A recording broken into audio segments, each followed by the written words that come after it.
बारिश की तेज आवाज। अस्पताल के इमरजेंसी वार्ड के बाहर एक औरत भीगी हुई खड़ी थी। हाथ कांप रहे थे, आंखों में डर और उम्मीद दोनों थे। डॉक्टर बाहर आया और बोला, होश आ गया है। लेकिन औरत ने घबरा कर पूछा, लेकिन क्या डॉक्टर साहब? डॉक्टर ने धीमे स्वर में कहा, उन्हें कुछ याद नहीं है, वो आपको भी नहीं पहचान पा रहे। औरत के पैरों तले जमीन खिसक गई, क्योंकि जिस आदमी ने उसके लिए अपनी पूरी जिंदगी दांव पर लगा दी थी, वो अब उसे पहचानता ही नहीं था।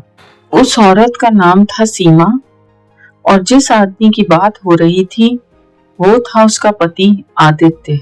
लेकिन ये कहानी सिर्फ याददाश्त खोने की नहीं है। ये कहानी है प्यार, धोखा, गरीबी और एक ऐसे फैसले की जो सब कुछ बदल देता है। कुछ साल पहले आदित्य एक अमीर परिवार का इकलौता बेटा था। बड़ा बिजनेस, आलीशान बंगला, गाड़ियां और घमंड भी उतना ही। उसकी दुनिया में गरीब लोगों की कोई जगह नहीं थी। लेकिन किस्मत को कुछ और ही मंजूर था। एक दिन उसकी कार शहर के बाहरी इलाके में खराब हो गई। चारों तरफ सुनसान। और तभी एक छोटी सी झोपड़ी से एक लड़की बाहर आई। वो थी सीमा। साधारण कपड़े, चेहरे पर सादगी और आंखों में एक अजीब सी सच्चाई।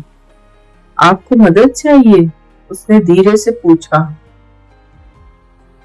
आदित्य ने पहली बार किसी गरीब लड़की को गौर से देखा।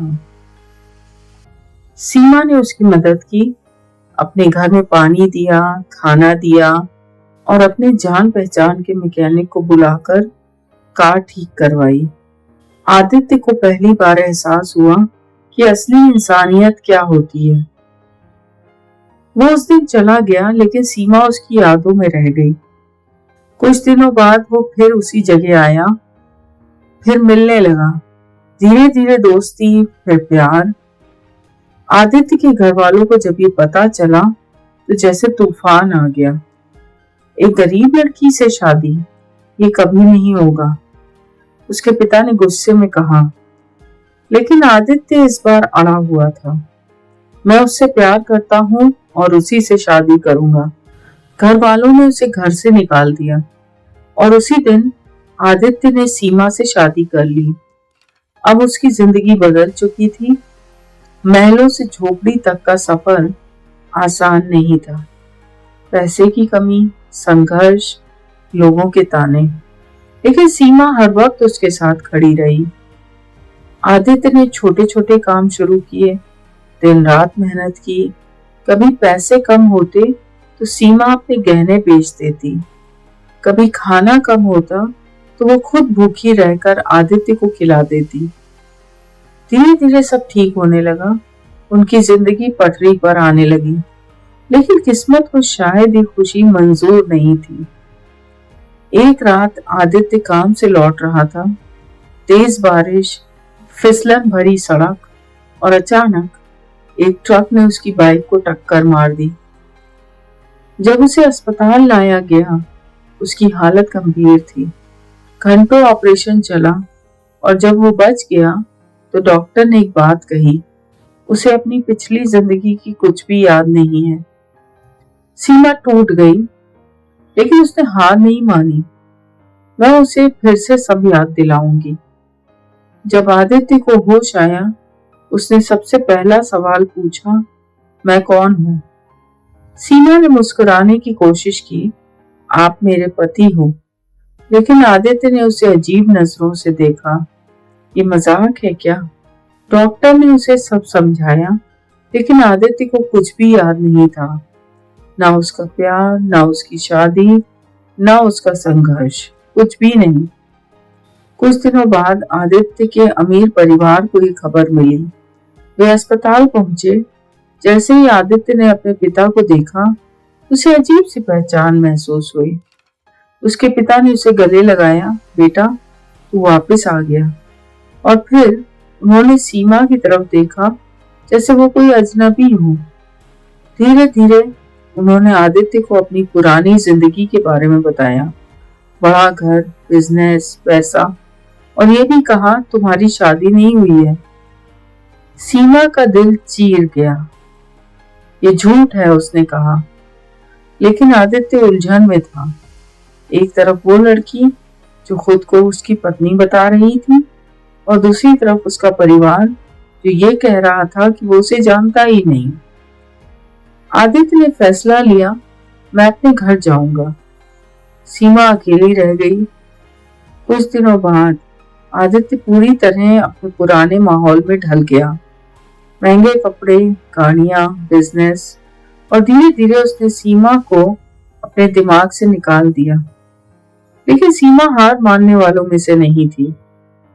वो रोज उसके घर के बाहर जाती, बस एक झलक पाने के लिए।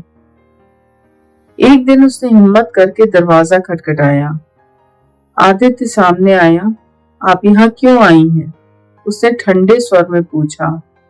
सीमा की आंखों में आंसू थे। मैं आपकी पत्नी हूँ। आदित्य हंस पड़ा। प्लीज, ये ड्रामा कहीं और जाकर करो। उस दिन सीमा का दिल पूरी तरह टूट गया।